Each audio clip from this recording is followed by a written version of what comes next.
Hello everyone, welcome to Challenge to Build. Today's video is a special one I've been waiting to make for quite some time.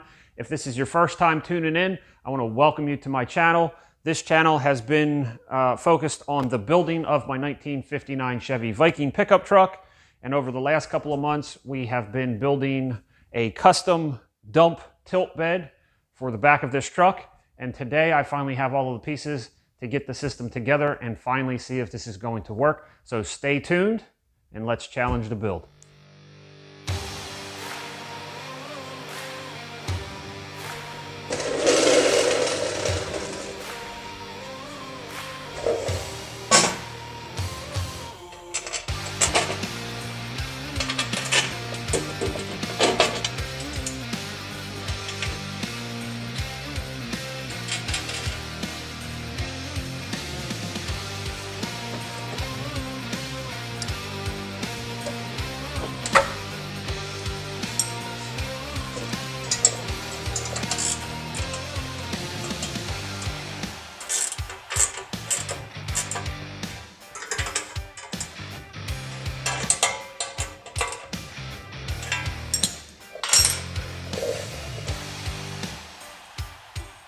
So before I continue on in the installation of the parts and continue on with the build, I figured I would take a minute and kind of explain the pieces of this puzzle. So this way here, if you guys are looking to do anything similar to this, you would have an understanding of what kind of parts I'm using. First up, the hydraulic pump is from KTI. This is their model DC4442RD. This is the standard 12-volt pump. This is a double acting pump, so that means there's power up and power down with just a small 3-quart reservoir. It comes, as you see here, completely put together. It does come with the 2-switch remote. I will leave a link in the description of this video as well, so that way you can find some more information. I did purchase this on Amazon. To match this pump, as far as a custom touch, I went ahead and invested in their wireless remote setup as well. It comes with the controller plus the key fob for an up and down operation. And the nice thing about this is, since it came from KTI as well, it's a simple plug and play installation. This part number is KWR0032108. One thing I can say is, depending on your custom application, make sure you size the reservoir to your cylinders. So make sure you do your research and read up on what you're trying to accomplish. The hydraulic ram is a pretty basic ram. It has a 2¼ inch overall diameter and with an 1¼ inch rod with 2 welded sleeves on either end. This too is also a double acting cylinder, so it allows the fluid to go in and out depending on what your system is doing. They have single acting and double acting. So again, before you get involved in doing any kind of custom hydraulic build, make sure you do your research, read up, and make the best decisions for your application. With that, I'm gonna go back to work on this and get all these pieces put together. I had a local steel shop by me bend up basically a battery box tray.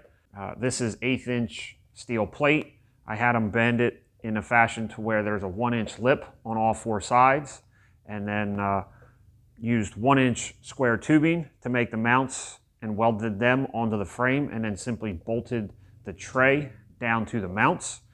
This little bracket here is for the controller. So the idea is, once I mount this pump in here and install the controller, I'm going to have another box to complete the setup and have it cover everything and basically make it look like a battery box. Before I go ahead and install this pump, I need to go ahead and torque the fittings to 20 foot-pounds. These are standard O-ring fittings. I believe they are 3/8 O-ring fittings, so I'm going to torque these down to the manufacturer's specs and then continue on with the installation.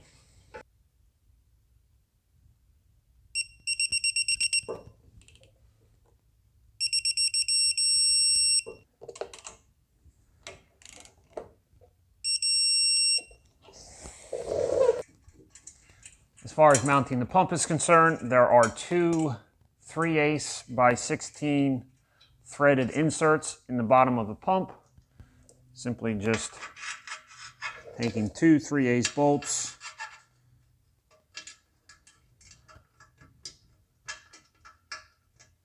and threading them in and mounting them up. Whoops. I got to take the pump back off and put the controller on first. Getting excited and getting ahead of myself. So for the mounting of the controller box, they say that the controller box, they recommend mounting it in kind of like a sealed location. There is an antenna that has to be stuck on the outside of the box. It says it cannot be in a metal box, but they recommend the controller being installed in a metal box. I simply just mounted a steel plate onto the pan. Ultimately, I'm going to have a box cover everything, so this will stay out of the weather.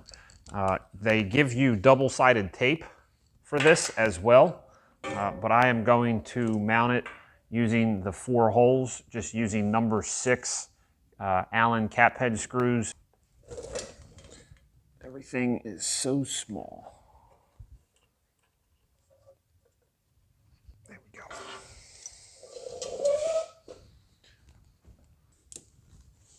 Now we can reinstall the pump.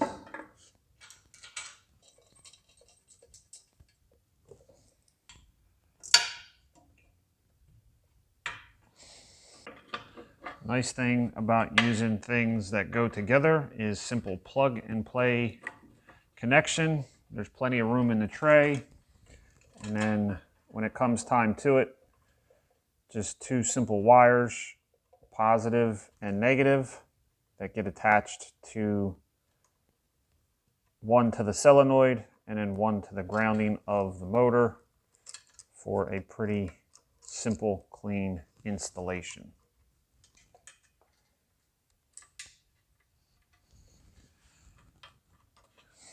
And now we can move on to the hydraulic rams and the hoses.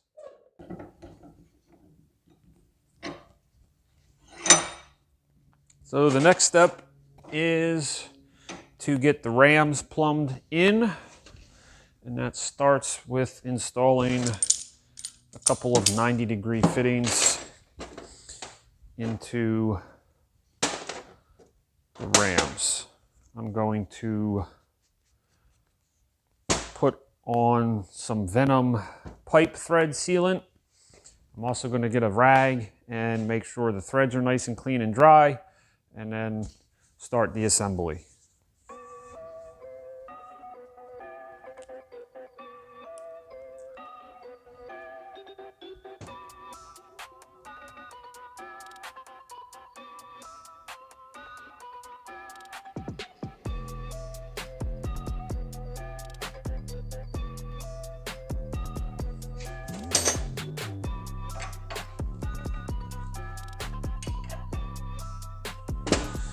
You're going to make sure that you orient your fittings in the right direction depending on what you're doing. These rams will go in the frame rail, and these will be facing down with the hydraulic lines going back and in the round.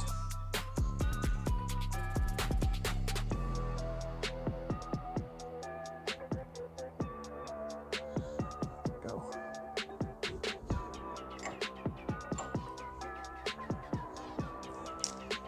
Now for the hydraulic lines. The way that I have these hydraulic lines made are, I have one 90-degree fitting at the one end, and then I have a straight, what they call live swivel on the other end. I'm going to put some pipe dope on this one, and then thread this one into the farthest one, and then the shorter hose up into the back.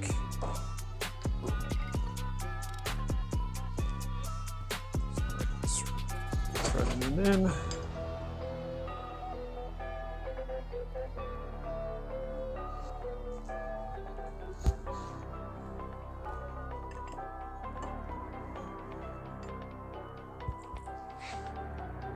This is one of the most simplest yet coolest hot rod trick I think I've learned when it comes to spark plug wires, hoses, and all kinds of stuff. Such a simple, neat little trick.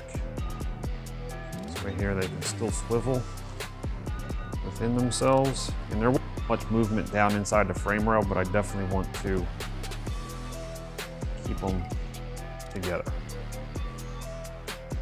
And that might backfire. We'll find out once I install it. I think it's a good idea, but there's a lot that I've done to this that I thought was going to be a good idea and turned out not to be. So we'll find out. And now for the moment of truth. Kind of exciting to be able to put this together, even though it's not the final time. It is, you know, exciting to see an idea come to life, and then to find out if it's actually going to work or not is also very exciting. So what I'm trying to do right now is fish the hydraulic hoses out of the frame rails in this little tiny access plate that I made.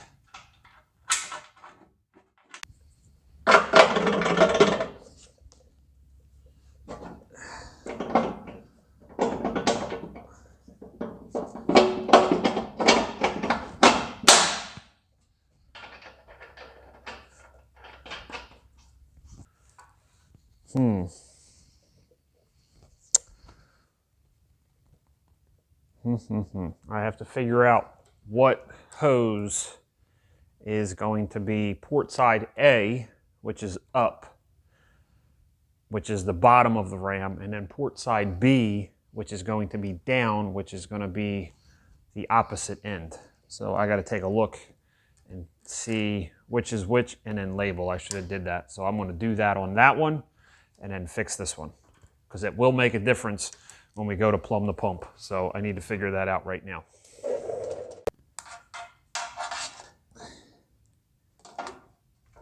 All right.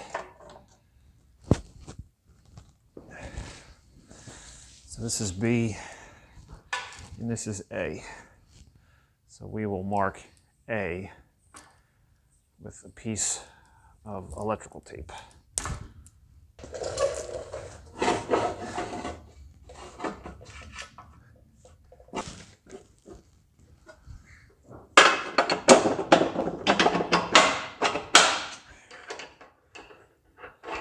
Success. So the next part of this installation is taking these custom bulkhead fittings. I made a plate, like a little 3x3, 4x4 plate, and then I installed two 90-degree bulkhead fittings into them, and they go right here onto the frame rail. The next tricky part about this install is hooking the hoses up and then remembering what port is what on the fittings. So I am going to work on getting these hoses tucked in here. Port A, port B. And we got to make sure these bulkhead fittings are tight.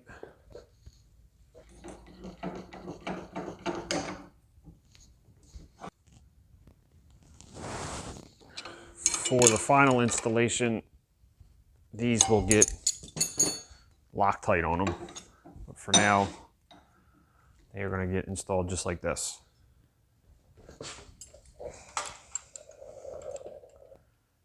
Okay. These fittings have flares on them, more or less look like AN fittings. I think they're called JIC fittings, JIC fittings. I'm sure someone in the comment section will tell me one way or another.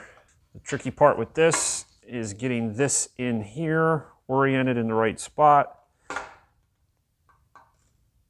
and then being able to tighten the fittings all the way. So let's see what we can do.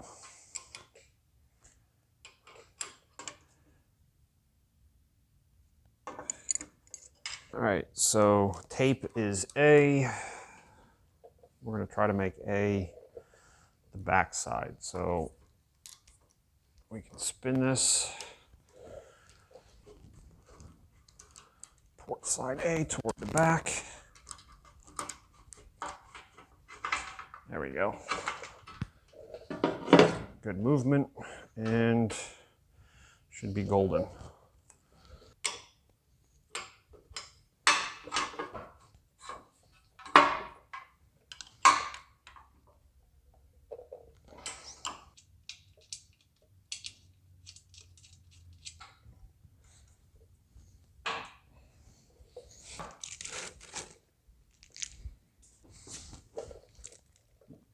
All right, I know two of these are just a tad shorter. They are going to be the right side, so those are this side. But what I ended up doing was I'm going to go from the pump to the T, and then the T to the rams. And then it's going to be a continually flowing system because there's a power up and then a power down. So let me get these T fittings in and continue on.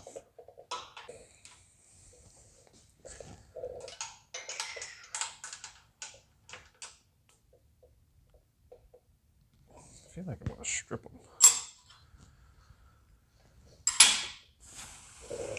All right, 2 for 2. I started this whole project back in December, and kind of hit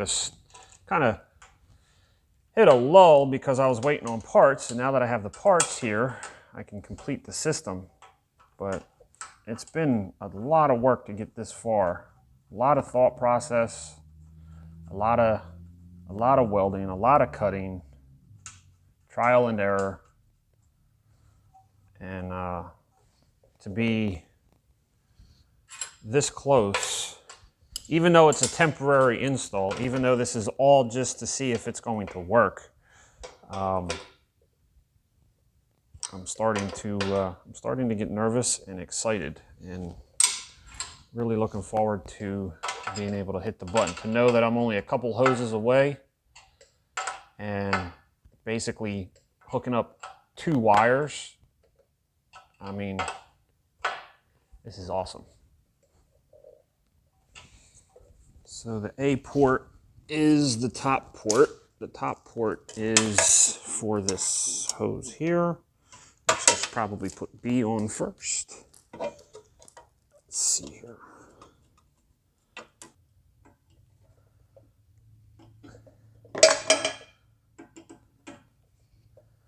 I have pillow blocks installed onto the frame to help hold these hoses where they need to go. Problem is, if these lines aren't indexed correctly, and I say the word indexed, that just means that they are at the position. It's like clocking. I guess I could say clocked as well. It's just in the position that they are in.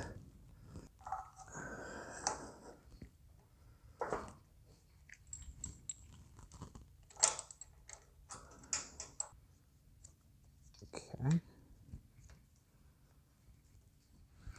Let's just snug this one up, and we can work on the details a little bit later. Let's see if this thing's actually going to work. Once I get the battery hooked up, it's a matter of really just hooking up the cables and 2 wires and filling the reservoir up with oil and hitting the switch, and we should find out really quick whether or not this is going to work or not.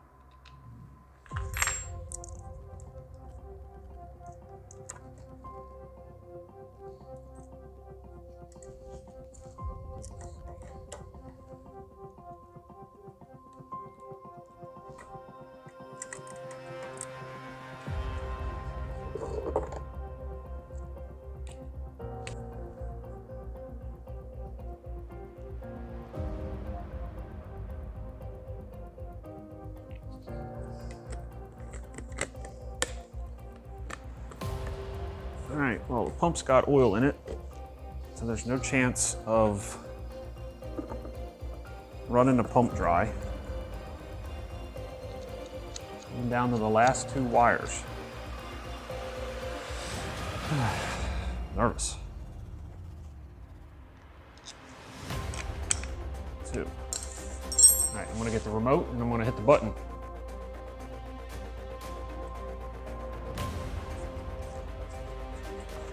I got a green flashing light on my transponder unit, so that's a good sign. So we're already up. Let's see.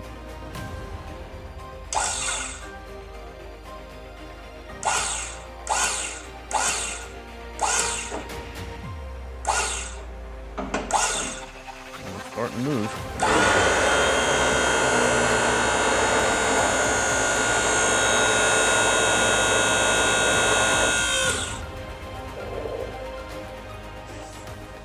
All right, now I think what I'm going to do is throw the batteries in the remote and hit the remote button.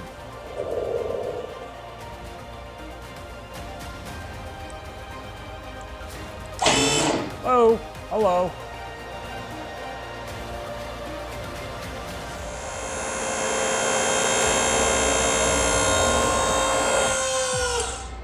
It works.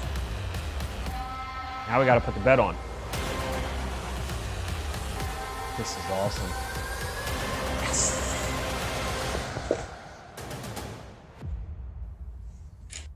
Now let's finish this build up and get this bed on, hook it up, and see what happens.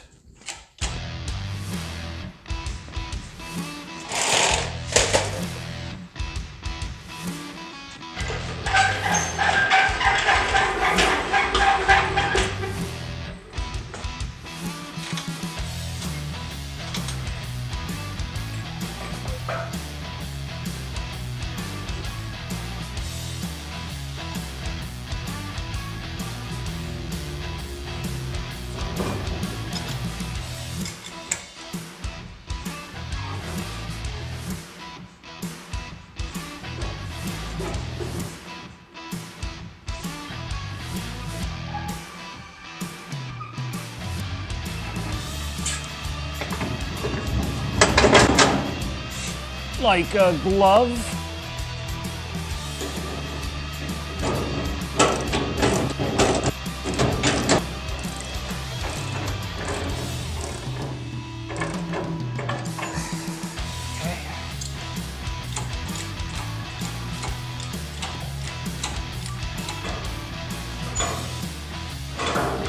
There we go. Whew. Before I actually get under this thing to work, I'm going to put on 2 safeties. These are hooked up to the hoist.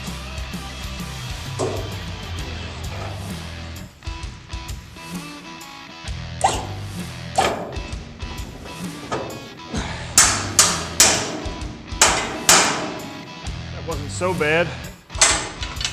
I didn't mangle it. Actually, these aren't the right bolts. These aren't long enough. And the threads still are good too, so there we go. Let's see.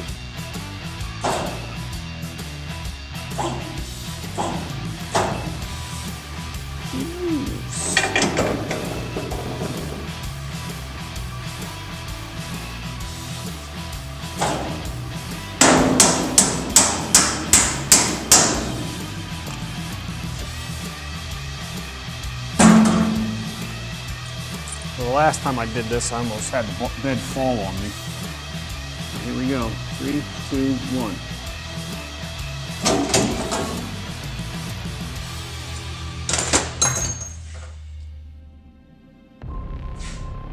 Cross your fingers. Here we go. 3, 2, 1.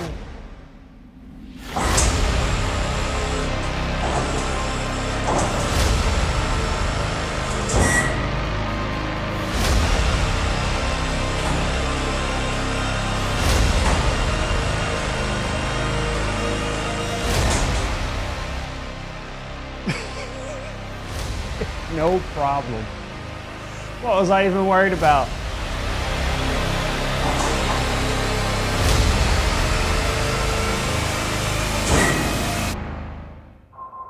Yeah. That's cool. And we're gonna watch it one more time.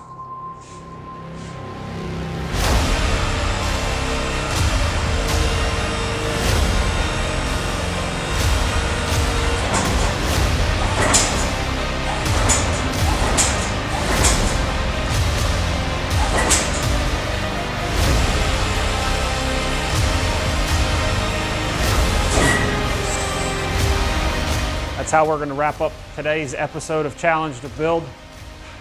And we're gonna just end it right on the high note. My name's Paul Michael, this is Challenge to Build. This is my 1959 Chevy Viking pickup project. I wanna thank everybody for the support. There's gonna be more of this in upcoming episodes. Have a good night.